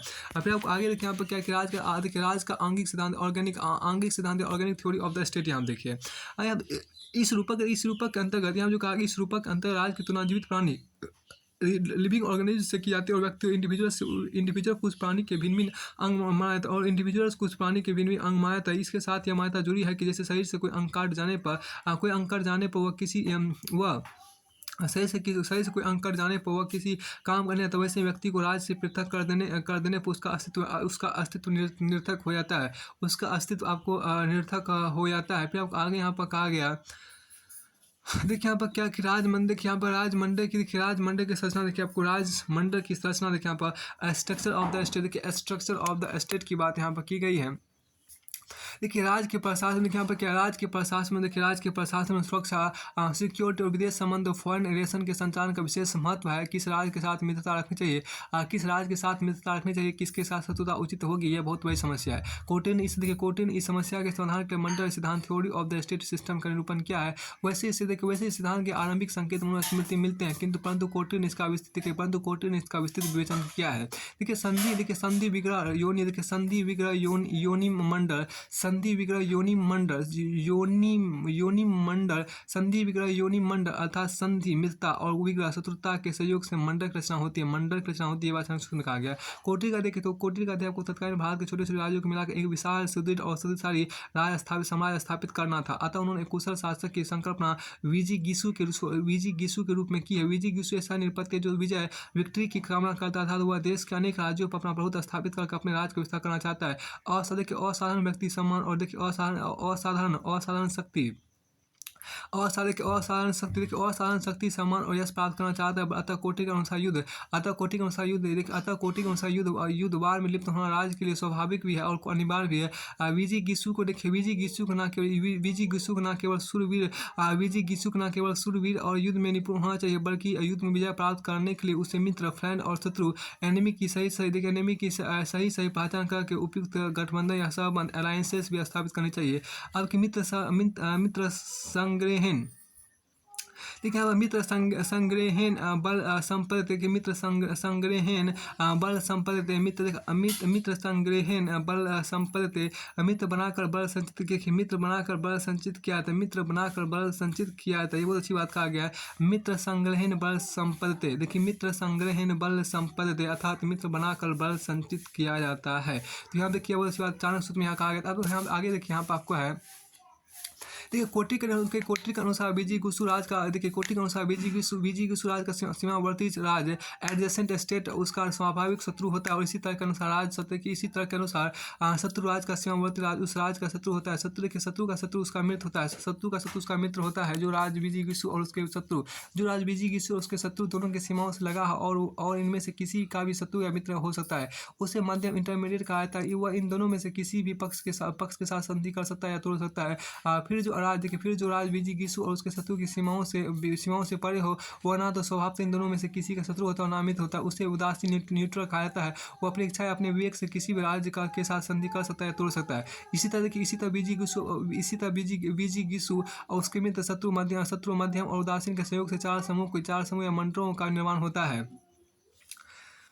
देखिए यहाँ पर प्रथम मंडल, यहाँ पर साइकिल, देखिए प्रथम मंडल साइकिल प्रथम, इसमें स्वयं बीजी गिसु उसका मित्र उसके मित्र का, यहाँ पे इसमें प्रथम मंडल साइकिल, इसमें स्वयं देखिए इसमें स्वयं बीजी गिसु, इसमें स्वयं बीजी गिसु उसका मित्र और उसके मित्र का एक उसके मित्र का, इसमें स्वयं बीजी गिसु उसका मित्र और उसके मित्र का मित्र सम्मिलित है। द्वितीय मंडल क्या द्वितीय साइकिल 2, देखिए इसमें बीजी गिसु का शत्रु, इसमें बीजी गिसु का शत्रु का मित्र और शत्रु के मित्र का मित्र सम्मिलित है। देखिए तृतीय मंडल साइकिल तृतीय बात की, इसमें मध्यम उसका मित्र, तृतीय मंडल इसमें मध्यम उसका मित्र और उसके मित्र का मित्र सम्मिलित है। और चतुर्थ मंडल साइकिल फोल्ड यहाँ पर इसमें उदासीन, देखिए इसमें उदासीन, यहाँ देखिए इसमें उदासीन उसका मित्र और उसके मित्र का मित्र सम्मिलित है। इसमें उदासीन उसका मित्र और उसके मित्र का मित्र सम्मिलित है। इन चार मंडलों के संयोग से वृद्ध राजमंडल की रचना होती है। चूंकि प्रत्येक मंडल में 3-3 राज आते हैं, इसलिए वृद्ध राजमंडल में 12 राज आ जाते हैं। इन्हें राज प्रकृति स्टेट एलिमेंट्स कहा जाता है। राज के सप्तांग सिद्धांत के अंतर्गत राज के 7 अंग माने गए हैं। इनमें से दो अंगों स्वामी और मित्र को तो इस वर्गीकरण में गिन लिया जाता है। वो प्रस्तुत संदर्भ में शेष 5 अंगों अमात को सेना द्रुग और पुर को राज की द्रव्य प्रकृतियां, राज की तरफ प्रकृतियाँ कंस्टिट्यूएंस एलिमेंट या उप प्रकृतियाँ सब एलिमेंट कहा जाता है। इस तरह विहित राजमंडल में 12 राज प्रकृतियाँ, उनकी 5 उप प्रकृतियाँ अर्थात कुल 60 उप प्रकृतियों को मिलाकर 72 प्रकृतियों का समावेश होता है। कोटि ने शिक्षा दी है कि बीजी गिसु को सब मंडलों की सही पहचान करके उनमें उपयुक्त शक्ति संतुलन बैलेंस और पावर स्थापित करना चाहिए। इन दूसरे शब्दों में बीजी गिसु को अपने राज्य की सुरक्षा और अभिवृद्धि के उद्देश्य से दूसरे राज्यों को शक्तिशाली बनने से रोकना चाहिए। उसे यह ध्यान रखना चाहिए कि उसके शत्रु और उनके सहायकों की समित शक्ति उसकी अपनी और अपने सहायकों की शक्ति से आगे ना बढ़ पाए। फिर आपको आगे यहाँ देखिए अर्थशास्त्र के अनुसार राजमंडल की संरचना देखिए structure of the state according to Arthashastra. देखिए पहला देखिए यहाँ क्या, पहला आपको बीजी गुस्से, दूसरा आपको अरी है, तीसरा आपको क्या है, पहला आपको बीजी गिसु, दूसरा आपको अरी है, तीसरा मध्यम, चौथा आपको उदासीन है, चौथा आपको उदासीन, देखिए चौथा आपको उदासीन इस साइड भी उदासीन उस साइड भी है। फिर आपको पाँचवा आपको देखिए पाँचवा जो आपके यहाँ पर देखिए तीसरा देखिए आपको 1 मिनट सुने, तीसरा मध्यम इस साइड मध्यम उस साइड, तो पहला आपको बीजी गुस्से पहले बीजी गुस्से, फिर आपको दूसरा आपको अरी है, तीसरा आपको मध्यम इस साइड मध्यम उस साइड भी, चौथा उदासीन इस साइड भी, चौथा उदासीन उस साइड भी। अब आपको आगे यहाँ देखिए क्या, पांचवा आपको मित्र, छठा आपको श्रानिन, देखिए श्रानिन ग्रह, सातवां आपको आक्रंद है, आठवां आपको अरिमित्र, नौवां आपको मित्र है, और 10वां आपके यहाँ पर प्राचीन ग्राहसार है, और 10वां जो प्राचीन ग्राहसार है, 11वां आपको आक्रांदासार, 11वां आपको, 12वां आपको अरिमित्र, 12वां आपको अरिमित्र है। फिर आपको आगे यहाँ देखिए बीजी गुस्सी बात देखिए यहाँ पर, देखिए यहाँ पर विजय का इच्छुक अर्थात ऐसा निरपति जो अपने राज्य में उत्तम शासन स्थापित करने के बाद अन्य राज्यों पर विजय प्राप्त करने के ध्येय से और उनकी स्थिति का अध्ययन करता है और उन्हें अपने अधिकार में लेने की योजना बनाता है। आरी देखिए क्या, आरी ऐसा निरपति जिसका राज्य बीजी गिसु के राज्य की सीमाओं के साथ लगा हुआ था, वह बीजी गिसु का स्वाभाविक शत्रु हो। देखिए मध्यम ऐसा निरपति जिसका राज्य बीजी गिसु और उसके शत्रु दोनों की सीमाओं से लगा हो, अतः वह इनमें से किसी का भी शत्रु या मित्र हो सकता है। उदासीन देखिए, उदासीन ऐसा निरपति जिसके राज्य की स्थिति बीजी गिसु के शत्रु और मध्यम दोनों से परे हो, परंतु वह इतना बलशाली हो कि संकट के समय वह इनमें से किसी की भी सहायता या विरोध करने में समर्थ हो, अतः उसकी अनदेखा न की जा सकती है। अतः उसके अनदेखा ना किया जा सकती हो। देखिए प्राचीन काल देखिए ऐसा नृपति जिसका राज बीजगुस्सू के राज के पीछे की ओर सीमा से लगा हो, अतः वह युद्ध के समय पीछे की ओर से उपद्रव खड़ा कर सकता हो। यह स्वाभाविक रूप से बीजी का शत्रु होता है। आक्रांत देखिए यहाँ पर क्या आक्रांत देखिए ऐसा नृपति जिसका राज जिसका राज आपको प्राचीन ग्रह के राज की सीमा के साथ लगा हो, अतः वह प्राचीन ग्रह का स्वाभाविक शत्रु होता है और बीजी गुस्सू का प्रमुख मित्र होता है। अर्घ के प्राचीन ग्रह साल के ऐसा नृपति जिसका राज आक्रांत की सीमा के साथ लगा हो, अतः वह आक्रांत का स्वाभाविक शत्रु होता है। प्राचीन ग्रह का प्रमुख मित्र होता है और बीजी गुस्सू का प्रमुख शत्रु होता है। देखिए आक्रांता साल देखिए ऐसा नृपति जिसका राज प्राचीन ग्रह साल के राज की सीमा के साथ लगा हो, अतः वह प्राचीन ग्रह साल का स्वाभाविक शत्रु होता है। आक्रांत का प्रमुख मित्र होता है और बीजी गुस्सू का भी प्रमुख मित्र होता है। देखिए यहाँ पर क्या है, देखिए राजनीति पॉलिसी का धैर्य शक्ति पावर और संपदा व्यर्थ अर्जित करता है। कोटि ने 3 तरह की शक्तियों और उनसे जुड़ी सिद्धियों अकम्प्लिशमेंट के पहचान की पाते कि मंत्र शक्ति जिसको बोलते हैं इंटेलेक्चुअल स्ट्रेंथ बोलते हैं। यह बीजी गिसु के ज्ञान और सूझबूझ पर आश्रित है। दूसरा देखिए प्रभु शक्ति जिसको बोलते हैं इंस्ट्रूमेंट ऑफ डोमिनेंस, यह उसके कोर्स ट्रेजरी और सैन्य बल मिलिट्री स्ट्रेंथ का पर आश्रित है। और आपको तीसरा देखिए उत्साह से कॉलेज एंड मोरल देखिए यहाँ पर मोरल देखिए यह उसके पराक्रम साहस मनोबल पर आश्रित है। बीजी गिसुक इन 3 प्रकारों के शक्तियों और उनसे जुड़ी सिद्धियों के क्षेत्र में अपना वर्चस्व स्थापित करना चाहिए, तभी उसे लोक परलोक में अखंड यश प्राप्त होता है। देखिए यहाँ पर कूटनीति और राजनीति देखिए डिप्लोमेसी एंड स्टेट क्राफ्ट देखिए यहाँ पर कोटिल के अनुसार आपको राज का एक प्रमुख ध्येय अपनी शक्ति को बढ़ाना है। अतः अन्य राज्यों के साथ अपने संबंधों का संचालन करते समय इसे विशेष युक्ति कौशल की जरूरत होती है। ये समस्या को कूटनीति और राजशिल्प का विषय है जिन पर कोर्ट ने विस्तृत रूप से विचार किया। देखिए राजशिल्प या स्टेट क्राफ्ट देखिए यहाँ पर क्या राजशिल्प का अर्थ देखिए अर्थ राज से जुड़े कार्यों कुशल प्रबंध की कला और इसके लिए उपयुक्त तौर तरीके विस्तृत अर्थ में शब्दावली राज शक्ति स्टेट पावर को सुदृढ़ करने की कला का संकेत देती है। विशेषतः ऐसी स्थिति जब उस पर विदेशी शक्तियों की ओर से खतरा मंडरा रहा हो। इस अर्थ में राजशिल्प का विचार क्षेत्र कूटनीति डिप्लोमेसी निकल आता है। ये कारण कि कूटनीति एवं राजशिल्प शब्दावली का एक के साथ प्रयोग इतने विस्तृत रूप में देखने को मिलता है। कोटि राजनीतिक चिंतन में कूटनीति और राजशिल्प की नींव भौगोलिक और आर्थिक तत्वों के आधार पर रखी गई।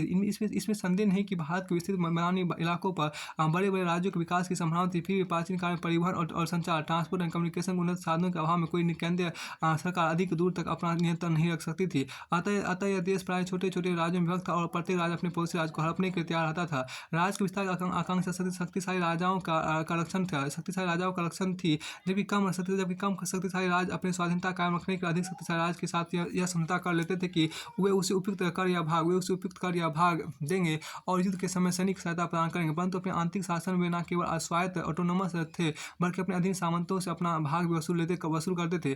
शक्तिशाली राजा अपने आधिपत्य की आकांक्षा की पूर्ति के लिए कूटनीति का प्रयोग करते थे, जिसका विस्तृत निरूपण आचार्य कोटिल के चिंतन में मिलता है। कोटिल ने कूटनीति के 4 साधनों या उपायों का उल्लेख किया जो राज्य की रक्षा के अत्यंत प्रभावशाली सिद्ध होंगे। प्रारंभिक आपको कनकिलिएशन देखिए अर्थात शांति की नीति। अपने से अधिक शक्तिशाली राजा के प्रति यही नीति उपयुक्त है।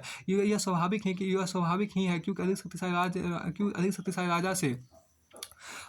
शक्तिशाली राजा से युद्ध मोड़ लेकर अपना सर्वनाश ही किया जा सकता है, हित नहीं किया जा सकता। देखिए दूसरा आपको देखिए दाम कंसेशन देखिए अर्थात धन या उपहार देकर अपने से शक्तिशाली राजा को तुष्ट करने का तरीका ताकि वो आक्रमण के लिए तत्पर ना। देखिए दंड देखिए कोर्सन COERCION कोर्सन देखिए आपका दंड या कोर्सन अर्थात बल प्रयोग करके अपने से निर्भर राजा से युद्ध करके या उस पर दबाव डालकर अपना आधिपत्य कायम करने की नीति और अंत में चौथा के भेद मतलब डिवाइड एंड रूल अर्थात आसपास के राजाओं में फूट डाल देने की नीति ताकि वे आपस में ही उलझ रहे और एक दूसरे की देखिए और यहाँ पर क्या है कि और एक दूसरे की शक्ति का उन्मूलन करते रहे और उनमें भेद पैदा करने वाला स्वयं सुखपूर्वक राज के। कोटि ने देखिए यहाँ पर क्या कोटि ने लिखा है कि हम देखिए कोटि ने लिखा है कि निर्बल राजा को साम और दाम की नीति का प्रयोग करना चाहिए, जबकि बलशाली राजा को दंड और भेद की नीति से बहुत लाभ होगा। कुछ भी हो कूटनीति की ये सारी विधियाँ साधारण नैतिकता की कसौटी पर खड़ी नहीं उतरती। इस तरह कोटि ने राजनीति को साधारण नैतिकता के बंधनों से मुक्त रखा है। इस दृष्टिकोण के अंतर्गत यूरोपीय दार्शनिक मैकियावली सॉरी के विचारों का पूर्व संकेत मिलता है। कौटिल्य ने छल कपट और गुप्त मंत्रणा के प्रयोग की विधि को भी राष्ट्रीय का अवैध तरीका स्वीकार किया। इस यह बात महत्वपूर्ण है। कौटिल्य तथा अन्य प्राचीन भारतीय विचारकों ने केवल उन लोगों के साथ छल कपट की नीति अपनाने का समर्थन किया जो राज के विध्वंस पर तुले हो। इस तरह उनकी दृष्टि में छल कपट राज का सामान्य तरीका नॉर्मल मेथड नहीं था, बल्कि यह एक आप धर्म का मार्ग था, अर्थात केवल असाधारण परिस्थितियों में अंडर एबनॉर्मल कंडीशन यह रास्ता अपनाने की अनुमति दी गई थी। अब के दार्शनिक मैकियावेली का जीवन का आपको 1469 से लेकर 1527 ईस्वी तक रहा। अधिराज्य सुजेरेन और अधीनस्थ राज्यों वेस्टर स्टेट के संबंध में संबंधों को संचालित करने की समस्या प्राचीन भारत की राजनीति की प्रधान समस्या थी। कौटिल्य ने इसका विस्तृत विवेचन किया है। इसे कौटिल्य राजनीति की कुंजी कहा जाता है। कौटिल्य ने विदेश संबंधों के संचालन के लिए 6 प्रकार की नीतियों का विवरण दिया। पहला को संधि ट्रीटी ऑफ पीस देखिए अर्थात शांति बनाए रखने के लिए गठबंधन बनाने की नीति। फिर आपको आगे देखिए यहाँ पर क्या विग्रह की बात आपके यहाँ पर की गई है। हॉस्टिलिटी अर्थात शत्रु को पहचान कर उससे युद्ध करने का निर्णय। फिर आपको यान जिसको मोबिलाइजेशन बोलते हैं, मोबिलाइजेशन देखिए अर्थात युद्ध घोषित किए बिना आक्रमण की तैयारी की नीति। अब देखिए आसन या न्यूट्रलिटी देखिए अर्थात उदासीनता तटस्थता की नीति। पांचवा देखिए आपको संशय मतलब सब ऑर्डिनेट अलायंस अर्थात अन्य राजा का शासन प्राप्त करने का प्रयत्न। और अंत में देखिए छठा आपको द्विवेदी भाव देखिए डिप्लोमेटिक मैनोयूवरिंग अर्थात एक राजा से शांति की संधि करके दूसरे के साथ युद्ध की और तत्पर होने की नीति। देखिए यहाँ पर क्या कि दूसरे यहाँ पर देखिए क्या बुद्धिमान राजा उपयुक्त विधियों में से अपने राज्य के कल्याण की दृष्टि से जिन्हें उपयुक्त समझेगा और उनका अनुसरण करेगा। देखिए राज का हित ही नीति का सर्वोत्तम निर्णायक होना चाहिए।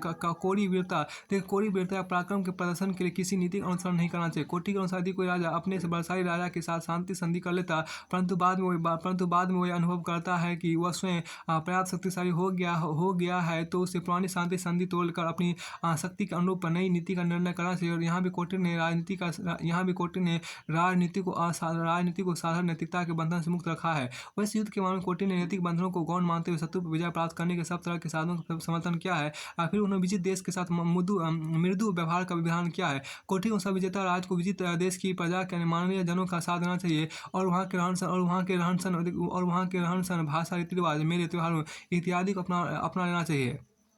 इस प्रकार यहाँ देखिए क्या इस प्रकार किसी देश के राजा को युद्ध में पराजित करके उसकी प्रजा को तुष्ट करने का दोहरा अस्त्र कौटिल्य के राजशिल्प का मूल मंत्र है। देखिए यहाँ पर जो कहा गया क्या कि देखिए यहाँ पर क्या दौत्य संबंधों के सिलसिले में कौटिल्य के 3 प्रकार के दूतों का उल्लेख किया है। दौत्य संबंधों के सिलसिले में कौटिल्य ने 3 प्रकार के दूतों का उल्लेख किया है। प्रथम वे राजदूत जो अपनी विवेक बुद्धि से अपने राज्य की ओर से निर्णय करने की शक्ति रखते हो। दूसरे वे जिनकी शक्ति बहुत सीमित हो अर्थात जिन्हें किसी विशेष ध्येय की पूर्ति के लिए भेजा गया। और तीसरा देखिए जिन्हें केवल अपने राजा का कोई संदेश दूसरे राजा को पहुंचाने के लिए भेजा गया हो। राजदूत गुप्तचर का कार्य भी करते हैं। देखिए यहाँ पर राजदूत गुप्तचर का कार्य भी करते हैं। दूसरे राज्य की आंतरिक स्थिति विशेषतः सैन्य शक्ति और जनमत की स्थिति का आकलन करके अपने राज्य की महत्वपूर्ण सूचना प्राप्त करना भी राजदूत का काम था। विदेश में संधियों के पालन का निरीक्षण करना, गुप्त सूचना प्राप्त करके अपने राजा के पास भेजना था। वहाँ फूट के बीच बोकर राज्य को शक्तिहीन करने का कठिनतम कार्य भी आपको राजदूत के उत्तरदायित्व का अंग था। आइए देखिए अब इस तरह हम देखते हैं क्या इस तरह हम देखते हैं कि कौटिल्य ने राज्य के भीतर और बाहर के शत्रुओं से सुरक्षित रखने के विस्तृत उपायों का विवरण दिया। प्राचीन भारत राजनीतिक चिंतन के अंतर्गत इन उपायों को विस्तृत मान्यता दी गई है। शुक्राचार्य ने कूटनीति के उपायों के महत्व प्रकाश डालते हुए लिखा है कि उपाय से लोहे को भी पिघला सकते हैं। पानी से आग बुझाई जाती है परंतु उपयुक्त उपाय करने पर उसमें पानी भी वाष्प बनकर उड़ जाता है, तब वो आग कैसे बुझा पाएगा। चाणक्य राजनीति शास्त्र के अंतर्गत शासक को जो गुण अर्जित करने का निर्देश दिया गया वे भी राजनीति की दृष्टि से अत्यंत महत्वपूर्ण है। और इसमें कहा गया है कि इसमें कहा गया कि शासक को विभिन्न जीव जंतुओं से 20 गुण सीखने चाहिए। उसे सिंह से यह सीखना चाहिए कि कोई कार्य चाहे बड़ा हो या छोटा उसे शुरू करने से पहले पूरी तैयारी कर लेनी चाहिए। उसे बगुले की तरह अपनी इंद्रियों पर संयम रखते हुए उपयुक्त समय और स्थान पर सब कार्य कर डालने चाहिए। उसे कुक्कुट अर्थात मुर्गे से 4 गुण सीखने चाहिए। समय पर जागना, शत्रु पर टूट पड़ना, संपूर्ण कार्य को अपने सहयोगियों में बांट देना और स्वयं शिकार करके उसका उपभोग करना, उसे कौवे से 5 गुण सीखने चाहिए। छिप कर मैं देखिए उसे कौवे से 5 गुण सीखने चाहिए। छिप कर मैथुन करना, अपनी कार्रवाई गुप्त रखना, अपने शिकार को सही समय पर पकड़ लेना, कभी आलस ना करना और किसी व्यक्ति पर विश्वास ना करना। फिर उसे कुत्ते से 6 गुण सीखने चाहिए। बहुत सारी की इच्छा करना, थोड़े में संतुष्ट हो जाना, गहरी नींद सोना, तुरंत जाग जाना, स्वामी भक्ति और बुरा कर्म। अंत उस गधे से 3 गुण सीखने चाहिए। थक जाने पर भी बोझ ढोते रहना, सर्दी गर्मी की चिंता न करना और अपने श्रम के फल से सदैव संतुष्ट रहना। चाणक्य ने लिखा है कि देखिए यहाँ पर चाणक्य ने लिखा है कि जो कुशल शासक इन 20 गुणों को सीखकर इनका व्यवहार करता है वह सब शत्रुओं पर विजय प्राप्त कर लेता है और किसी शत्रु से पराजित नहीं होता। यह बात महत्वपूर्ण है कि पश्चिमी जगत में राजसी पर विख्यात शिक्षक निकोलो मैकियावेली ने शासक को केवल 2 पशुओं गुण सीखने की सलाह दी है। उसे सिंह की तरह शूरवीर होना चाहिए और लोमड़ी की तरह चालाक होना चाहिए। दूसरी ओर चाणक्य ने शासक को विभिन्न पशु पक्षियों से 20 गुण सीखने का निर्देश दिया है। इससे सिद्ध होता है कि राजसी के मामले में मैकियावेली के मुकाबले कोटिल का दृष्टिपट या विजन कितना विशाल था। मतलब कि मैकियावेली का जीवन का 1469 से 1527 तक, 1469 से 1527 तक। फिर आप यहाँ देखिए क्या कई निरपति को इसमें देखिए कई निरपत्ति को पशु की भूमिका भी निभानी पड़ती है। ऐसी हाथ में उसे सिंह और लोमड़ी के गुणों का चयन करना चाहिए। सिंह बहुत पराक्रमी होता है परंतु वह शिकारी के जाल में फंस जाता है। लोमड़ी बहुत चालाक होती है परंतु वह भेड़ियों से अपनी रक्षा नहीं कर पाती। अतः शिकारी के जाल को पहचानने के निरपत्ति को लोमड़ी की तरह चालाक होना चाहिए और भेड़ियों को डराने के उसे सिंह की तरह शूरवीर होना चाहिए। अब देखिए यहाँ पर दिवा कारक, देखिए दिवा काक कोशिक हंती रात्रो कोशिक काकम। देखिए दिवा काक कोशिक हंती रात्रो कोशिक काकम अर्थात दिन में कौवा उल्लू को मार डालता है, मार डालता है, रात में उल्लू कौवे को मार डालता है। देखिए यहाँ पर क्या इसमें कोटि अर्थात में यहाँ पर कहा गया देखिए स्थलगतो ही सवा नक विकसित। देखिए स्थलगतो यहाँ देखिए क्या स्थलगतो ही सवा नक विकसित, स्थलगतो ही सवा नक विकसित, निम्नगतो नरक सवानम। देखिए निम्नगतो नरक सवानम धरती के ऊपर कुत्ता मगरमच्छ का अपनी ओर खींच लेता है। देखिए स्थलगतो ही सवा नरक विकसित, निम्नगतो नरक सवानम धरती के ऊपर कुत्ता मगरमच्छ को अपनी ओर खींच लेता है, जल के भीतर मगरमच्छ कुत्ते को अपनी ओर खींच लेता है। ये बात कोटिल अर्थशास्त्र में कहा गया था। अब देखिए कोटिल और मैकियावेली की तुलनात्मक अध्ययन देखिए। कोटिल और मैकियावेली एक कंपैरेटिव स्टडी देखिए यहाँ पर। अठारह कोटि एक ऐसे युग के राजनीतिक चिंतन पसंद करते हैं जब परिवहन और संचार के उन्नत साधनों का अभाव भारत छोटे छोटे राज्यों में बटा था और उनकी पारस्परिक प्रतिद्वंद्विता के कारण उसमें निरंतर संघर्ष चलता रहता था। कोटिल ने ऐसी स्थिति में राज्य पर ध्यान दिया और राज्य की सुरक्षा एवं विस्तार का लक्ष्य सामने रखा। इस लक्ष्य की पूर्ति के लिए उन्होंने आप धर्म का सहारा लिया है। अतः उन्होंने साधारण नैतिकता के नियमों को परे रखकर कूटनीतिक उपायों का समर्थन किया है। कुटिलता क्रूकनेस ही कोटिल की राजनीति का मूल मंत्र है।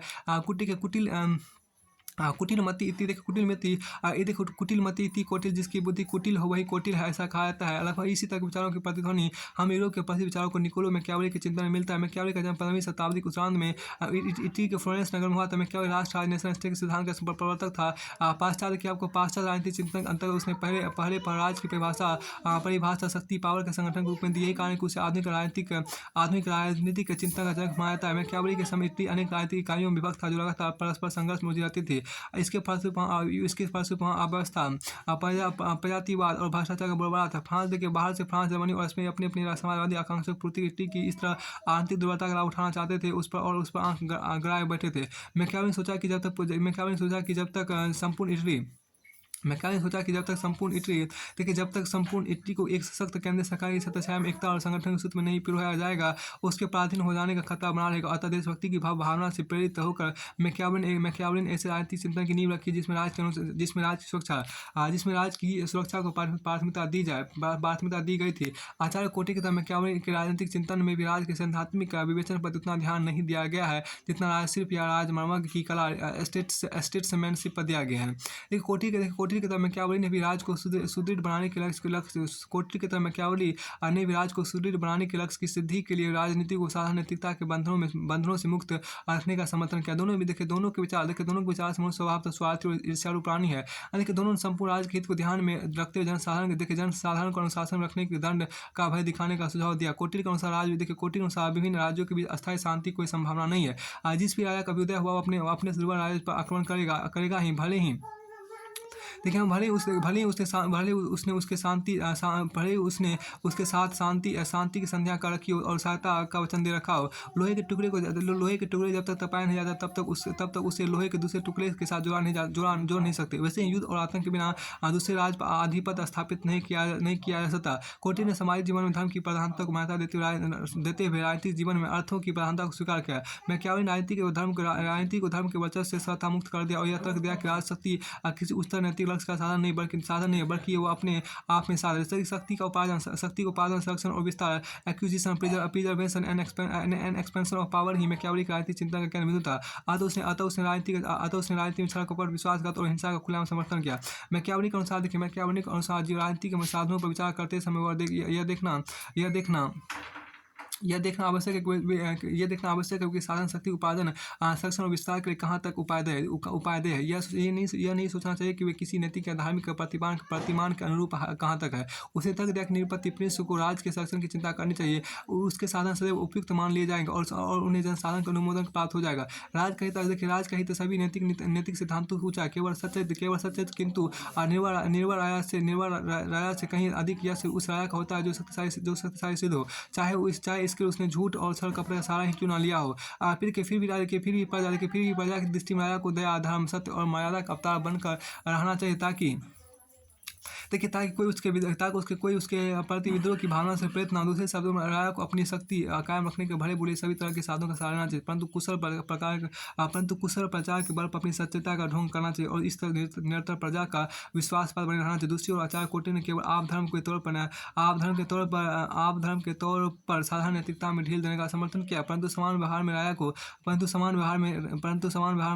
राजा को सचेत बने रहने की सलाह दी। कोटी ने प्रजा के कल्याण के लिए कोटी ने प्रजा के कल्याण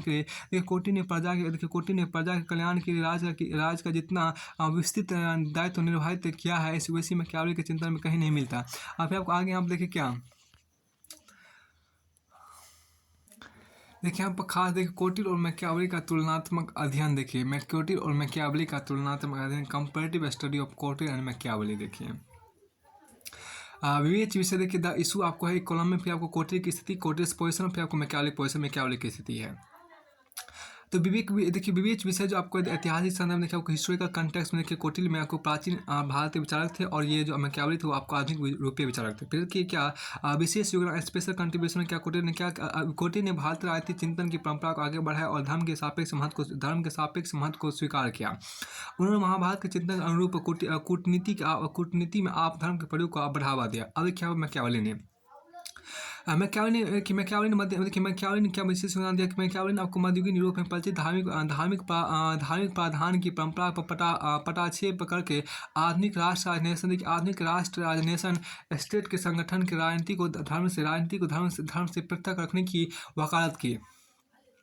अब ध्यान रखिए क्या विवेच विषय देखिए आपको समस्या की पहचान, देखिए विवेच विषय समस्या की पहचान जो आपको यहाँ पर है आइडेंटिफिकेशन ऑफ द प्रॉब्लम। देखिए यहाँ पर क्या आइडेंटिफिकेशन ऑफ द प्रॉब्लम, देखिए आपको कोटि की स्थिति में देखिए कोटि ने छोटे छोटे राज्यों में बटे हुए भारत एक कुशल सम्राट की छत्रछाया में एकता के सूत्र में बांधने का प्रयत्न किया। फिर आपके यहाँ पर देखिए मैकियावेली की स्थिति में क्या मैकियावेली ने भी छोटे छोटे टुकड़ों में बटे हुए स्त्री को एक कुशल निरपत्ति की छत्रछाया में एकता के सूत्र में बांधने का प्रयत्न किया। और देखिए आप अध्ययन पद्धति विवेच विषय अध्ययन पद्धति मैथोडोलॉजी की बात यहाँ पर करते हैं। कोटि में देखिए अध्ययन की पद्धति आपको मैथोडोलॉजी कहते हैं।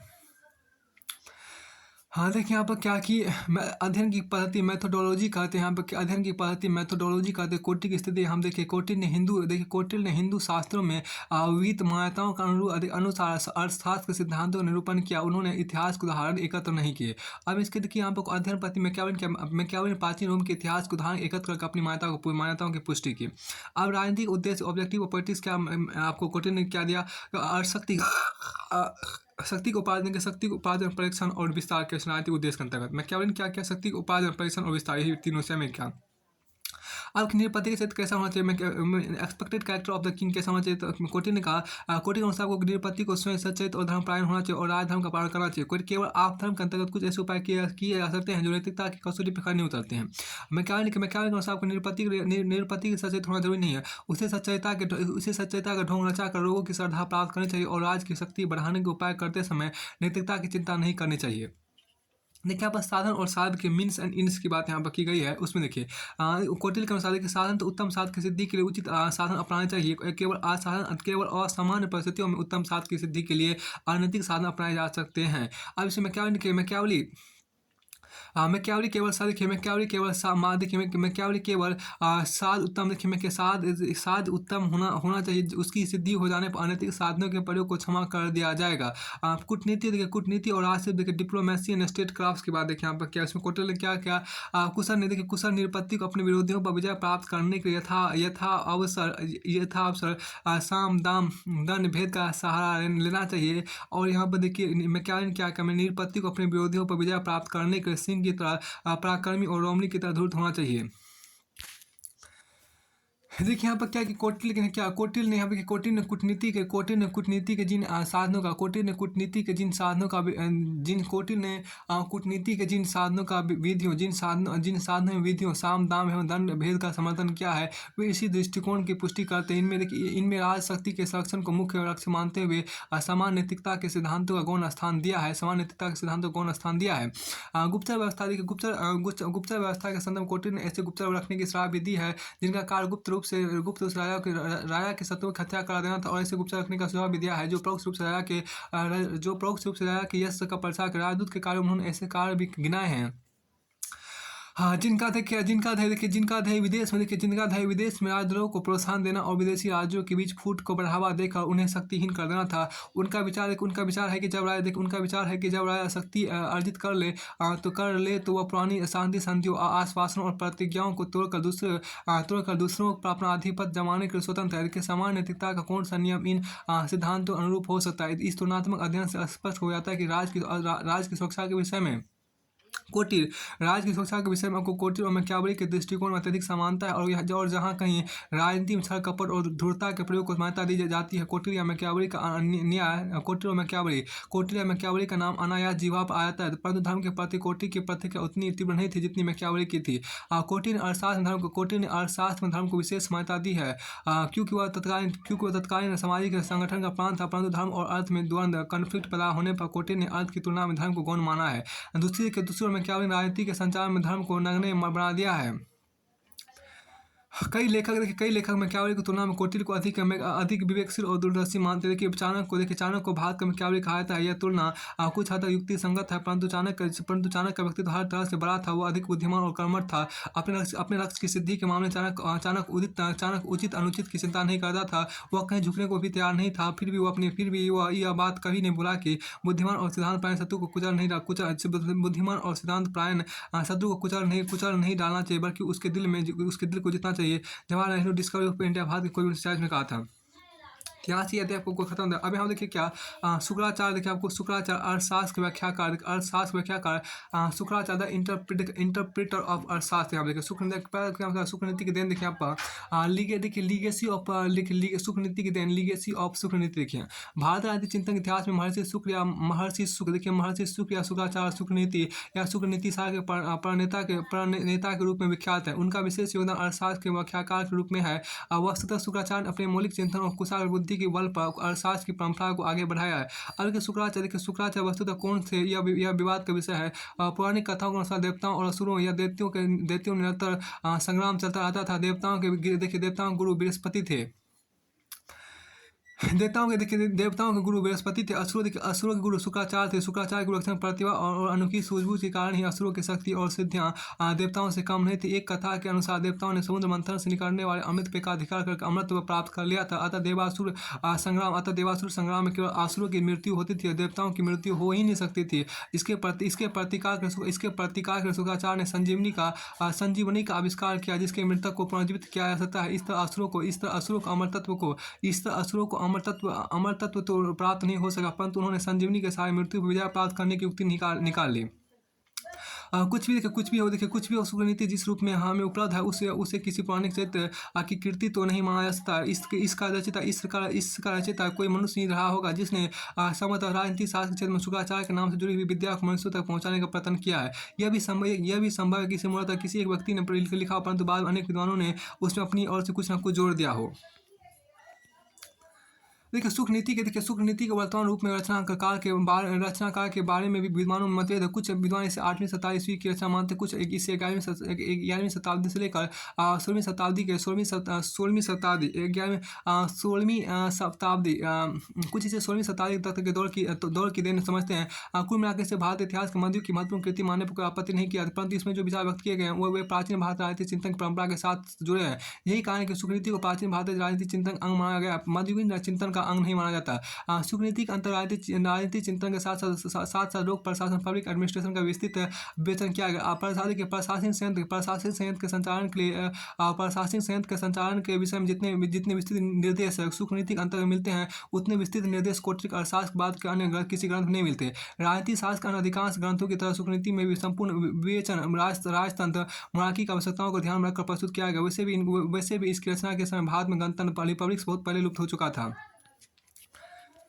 देखिए यहाँ पर राजनीति शास्त्र का महत्व देखिए, साइग्निफिकेंस ऑफ पॉलिटिक्स देखिए, शुक्राचार्य ने राजनीति शास्त्र को नीति शास्त्र रणनीति की संज्ञा दी। रणनीति के अंतर्गत राजाओं के लिए अनुशासन और शिक्षा की व्यवस्था की जाती है, जो श्रुतियों और स्मृतियों में भी नहीं मिलती। इसमें भूमि और उससे जुड़ी संपत्ति उपार्जित करने के नियम निर्दिष्ट किए जाते हैं। सामाजिक जीवन यथार्थवादी दृष्टिकोण के समर्थक के नाते शुक्राचार्य ने आपको रणनीति के महत्व विशेष बल दिया। वैसे उन्होंने आन्वीक्षिकी तर्कशास्त्र त्रयी ऋग्वेद यजुर्वेद और सामवेद इन तीनों वेदों का ज्ञान, वार्ता वाणिज्य शास्त्र और राजनीति शास्त्र, इन 4 विद्याओं के महत्व को स्वीकार किया है, परंतु साथ ही यह तर्क दिया है कि पहले तीन विद्याओं का अभाव होने पर संसार के अस्तित्व को खतरा पैदा नहीं होगा, परंतु रणनीति का ज्ञान लुप्त हो जाने पर संसार छिन्न भिन्न हो जाएगा। अतः शुक्राचार्य की दृष्टि में रणनीति का स्थान अन्य सब शास्त्रों से ऊंचा है। यह विचार प्राचीन दार्शनिक अरस्तु की इस मान्यता से मिलता जुलता है कि राजनीतिक शास्त्र सब शास्त्रों का सिरमौर। अरस्तु ने इसे सर्वोच्च विज्ञान या परम विद्या मास्टर साइंस की संज्ञा दी है। शुक्राचार्य का मत है कि धर्म अर्थ काम मोक्ष इन 4 पुरुषार्थों में से पहले 3 की सिद्धि रणनीति के प्रयोग पर निर्भर। यह शत्रु पर विजय प्राप्त करने और अपने लोगों का स्नेह एवं सौहार्द प्राप्त करने के उपाय बताती है। यह सबकी कामना पूर्ण करने और सबका हित साधन करने के राह दिखाती है। इसके ज्ञान और प्रयोग से राजा को यश मिलता है। संक्षेप नीति देखिए, संक्षेप नीति शक्ति और संपदा के बल पर संपूर्ण सृष्टि को वश में किया जा सकता है। फिर तीसरा देखो राजा करता है ड्यूटीज ऑफ द किंग। देखिए शुक्राचार्य के अनुसार राजा का मुख्य कार्य अपनी प्रजा का संरक्षण करना और दुष्टों को दंड नीति का समय ज्ञान न होने पर स्वयं इस कार्य को संपन्न करने में असमर्थ हो जाएगा। जो राजा दंड नीति का वर्णन करता है उसका राज ऐसे डूब जाता है जैसे समुद्र के जहाज में सिद्ध हो गया हो। ऐसे राजा की सेना बिखर जाती है और राजपुरुष भ्रांत हो जाते हैं। दंड नीति का उल्लंघन करने वाले राजा की सेवा करना तलवार की तीखी धार को जीवा से स्पर्श करने का साधन है समान है। फिर देखिए शुक्राचार्य के अनुसार प्रजा के अन्य निष्ठा प्राप्त करने के राजा को अपनी सच्चरता को उपयुक्त प्रमाण देना होगा। उन्होंने निर्देश दिया है कि देखो उन्होंने निर्देश दिया है कि राजा पहले तो अपने आप को विनयशील बनाए, फिर कर्मश अपने पुत्रों और मंत्रियों को, इसके बाद राज्य के कर्मचारियों को और अंत में संपूर्ण प्रजा को विनयशील बनाने का प्रयत्न करे। शासक को अपनी इंद्रियों पर पूर्ण नियंत्रण रखते हुए अपने ज्ञान और विनयशीलता के बल पर प्रजा का रंजन करना चाहिए। देखिए राजा को काम क्रोध लोभ मोह और अहंकार से दूर रहने की शिक्षा देते हुए उन्होंने यह चेतावनी दी है कि जो राजा प्रजा की रक्षा नहीं कर पाता और जो ब्राह्मण तपस्या नहीं कर पाता और जो धर्मवान होते हुए दानशील नहीं होता उसे देवता नष्ट कर देते हैं। अब यहाँ देखिए सुनीति के अनुसार देखिए निरपस्य परमो धर्म प्रजना परिपालनम दृष्ट देखिए दुष्ट निग्रहण नित्या ते बिना हुमो। अर्थात इसका मतलब यह हुआ कि निरपति का यह परम धर्म है कि वह नित्य प्रजा का परिपालन करे और दुष्टों का दमन करे, परंतु नीति शास्त्र की सहायता के बिना इन दोनों कार्यों को सिद्धि संभव नहीं है। लोक संरक्षण दक्ष सुरोदांत पराक्रमी दुष्ट निग्रहशीलो यह स वे क्षत्रिय उचते। जो लोगों की रक्षा करने में निपुण हो, संयमी हो, पराक्रमी और दुष्टों का दमन करने को तैयार है, उसे क्षत्रिय कहा था, अर्थात वही निरपतिक पढ़ने के योग है। सुकृति के अनुसार यहाँ पर है। फिर आपको यहाँ पर आगे आमूल परिवर्तनवादी दृष्टिकोण अंग्रेजी में रेडिकल व्यू पॉइंट देखिए यहाँ पर। देखिए सुकनीति अंतर्गत मनुस्मृति महाभारत कौटिक अर्थशास्त्र और कामदंग के नीति शास्त्र के अनेक मान्यताओं की पुष्टि की गई। उदाहरण के आज के सप्तांग सिद्धांत, 7 ऑर्गेन्स थ्योरी ऑफ स्टेट, कूटनीति के 4 उपाय, साम दाम दंड भेद और विदेश संबंधों के संचालन की 6 विधियां, संधि विग्रह यान आसन संशय और द्वैधी भाव को सुनीति के अंतर्गत पूरी मान्यता दी गई है। परंतु इसके अंतर्गत अनेक परंपरागत मान्यताओं में संशोधन करते हुए आमूल परिवर्तनवादी दृष्टिकोण का परिचय भी दिया गया है। उदाहरण के इसमें दंड नीति की उत्पत्ति के बारे में महाभारत के दृष्टिकोण से परे हटकर यह मान्यता रखी गई है कि दंड नीति का जन्म सृष्टि की उत्पत्ति के साथ ही हुआ है। और दूसरे शब्दों में दंड नीति ने ही विश्व को स्थिरता प्रदान करके सभ्यता के विकास की नींव रखी है।